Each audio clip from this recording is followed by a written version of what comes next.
Assalamualaikum warahmatullahi wabarakatuh. Saya Fahira Yolanda. Kali ini saya akan menjelaskan mengenai bisnis model kanvas di bidang fashion.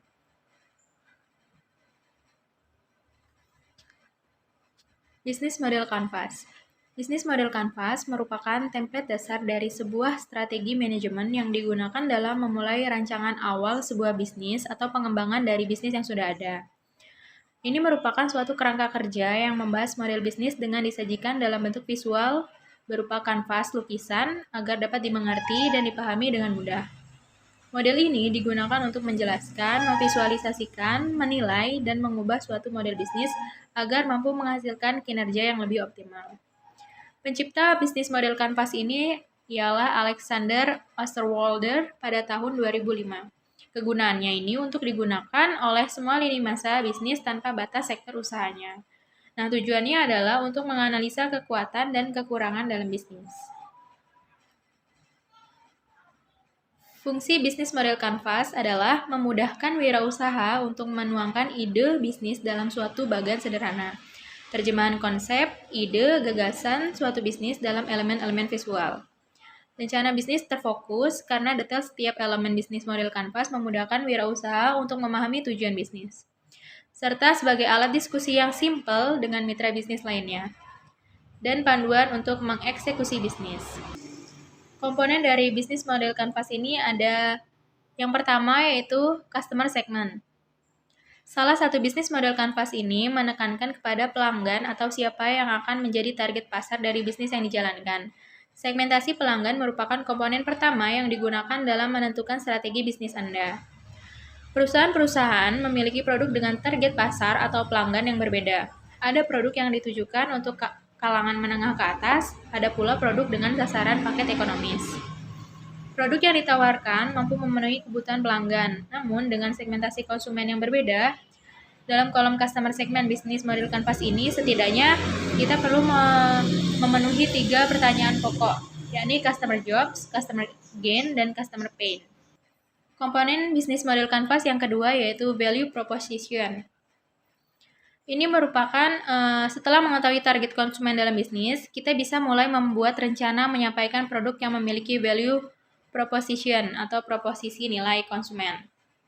Nah, value proposition konsumen ini bisa menjadi jalan terbaik untuk sebuah bisnis menemukan solusi dan produk atau jasa yang akan ditawarkan bisa menyampaikan value untuk membantu konsumen.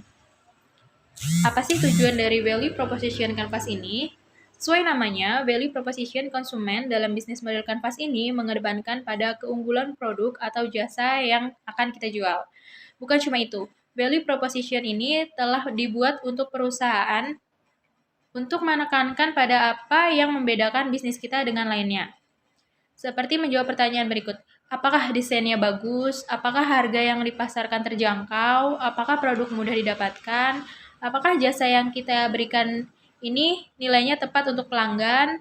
Dengan lebih memahami dalam melihat kualitas produk, kita juga supaya agar konsumen puas, serta konsumen ini juga tahu produk apa yang dibutuhkan untuk memenuhi keinginan mereka.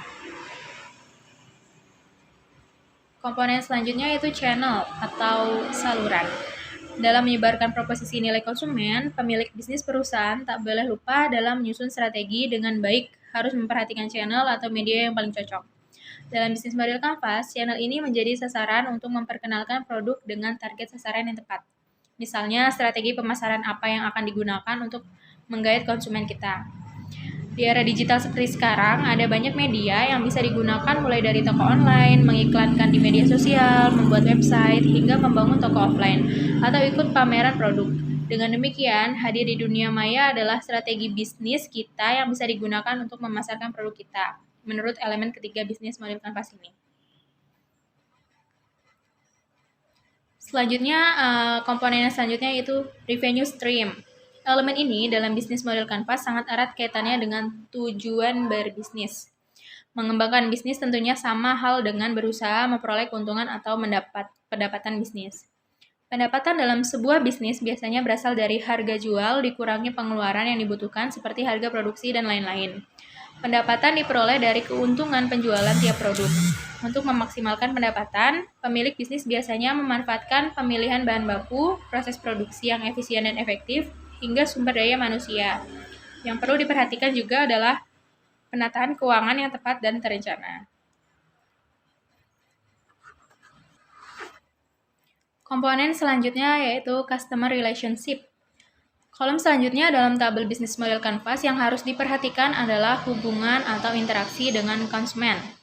Setelah menentukan saluran atau media apa yang tepat untuk menggait konsumen, kunci keberhasilan bisnis yang berikutnya adalah dengan menjaga komunikasi yang baik dengan konsumen, sehingga pelanggan tidak mudah berpaling ke lain hati. Pemilik bisnis seperti ini harus memiliki strategi untuk mempertahankan konsumennya atau menambah jumlah konsumen. Pada elemen ini, hal tersebut dilakukan dalam mengisi kolom Customer Relationship. Pemilik bisnis menentukan bagaimana mereka menjalin hubungan dengan konsumen secara langsung melalui customer service, live chat, atau pendekatan media sosial satu sama lain. Komponen selanjutnya ada Key Activities. Keberhasilan sebuah bisnis juga ditentukan oleh Key Activities-nya. Kegiatan utama dalam bisnis ini berkaitan dengan tindak lanjut dari langkah apa saja yang bisa dilakukan untuk mendapatkan sumber pendapatan. Adapun kegiatan utama dalam perencanaan bisnis mulai dari mendesain produk dengan baik, pemasaran yang sesuai dengan pelanggan, pemeliharaan produk, dan pemanfaatan atau pemeliharaan aset yang dimiliki. Komponen selanjutnya ada Key Resources. Elemen Key Resources dalam bisnis model Canvas merupakan sumber daya manusia atau pegawai atau mitra kerja yang berhubungan dengan keseharian. Pemilihan sumber daya manusia ini disesuaikan dengan kesamaan visi dan misi perusahaan atau sebenarnya bukan hanya sumber daya manusia. Key resources dalam bisnis bisa dibagi menjadi beberapa kategori, diantaranya fisik itu ada alat produksi, gedung kantor, pabrik, dan lain-lain. Dan secara intelektual itu ada merek, hak paten, hak cipta, dan lain-lain. Penting sekali sebuah bisnis bisa melakukan pengelolaan bahan dan penataan sumber-sumber ini secara maksimal. Komponen selanjutnya ada Key Partnership, yaitu elemen kerjasama dalam bisnis model Canvas yang meliputi siapa supplier atau pemasok dan partner yang cocok untuk bisnis, menentukan vendor untuk produksi barang, menentukan brand ambassador atau key opinion leader untuk promosi dan kurir untuk distribusi. Komponen selanjutnya yaitu cost structure, yaitu salah satu hal yang harus kita buat dengan merinci biaya dan dana apa saja yang dikeluarkan untuk menjalankan bisnis. Cost structure ini mencakup biaya produksi, gaji pegawai, biaya vendor, bahan baku, biaya perawatan mesin, biaya pemeliharaan, dan lain-lain. Di sini saya mengambil studi kasus mengenai fashion button scarves. Fashion button scarf menjadi salah satu di ranah fashion dan lifestyle yang paling dikenal oleh masyarakat Indonesia, khususnya para perempuan. Brand tersebut didirikan oleh Linda Angrea di awal 2016. Saat itu dia baru mulai mengenakan hijab dan melihat potensi pasar hijab di Indonesia yang begitu besar. Namun menurutnya belum ada brand scarf yang menggarap secara serius untuk target pasar premium dan menengah ke atas. Dari sinilah dia memutuskan untuk memulai brand scarves. Produknya ini tidak hanya hijab aja ya, ada juga seperti pakaian muslim, ada juga sepatu, tas, dan lain-lainnya.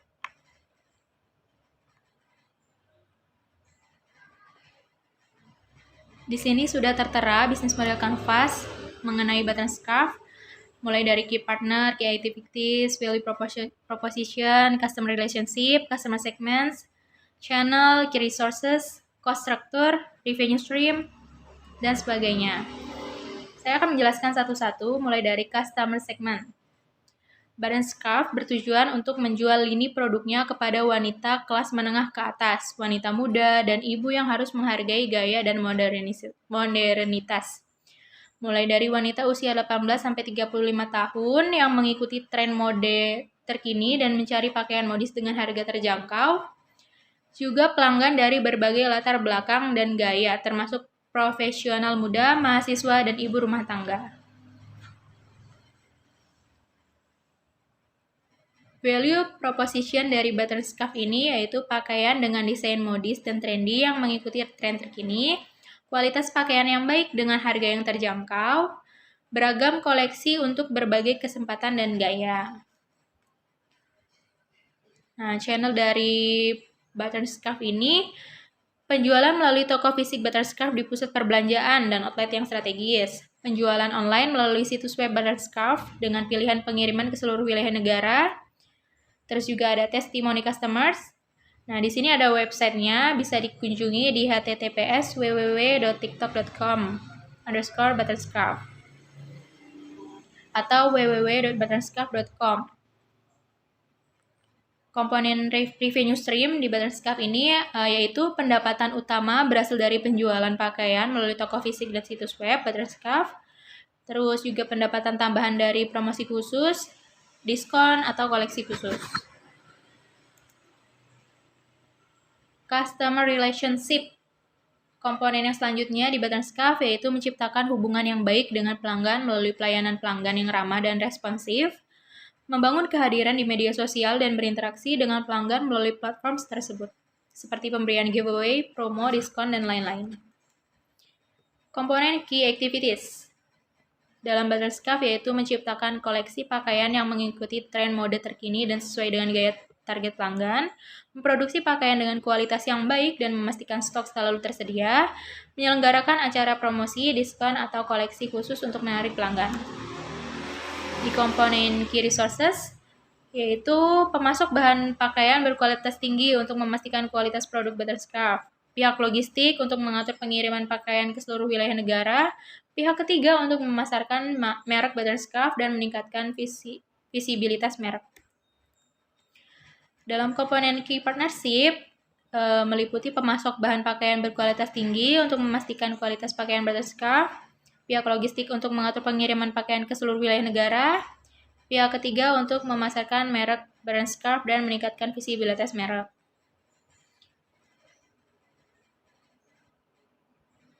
Selanjutnya yaitu cost structure. Dalam komponen ini, Butterscraft biasanya meliputi 3 bagian, yaitu biaya produksi pakaian termasuk bahan baku, tenaga kerja, dan biaya produksi, biaya operasional toko fisik dan situs web Butterscraft, biaya pemasaran dan promosi untuk meningkatkan kesadaran merek. Cukup sekian penjelasan dari saya mengenai model bisnis Canvas dalam bidang fashion yang mengambil studi kasus mengenai Butterscraft. Kurang dan lebihnya saya mohon maaf. Terima kasih. Assalamualaikum warahmatullahi wabarakatuh.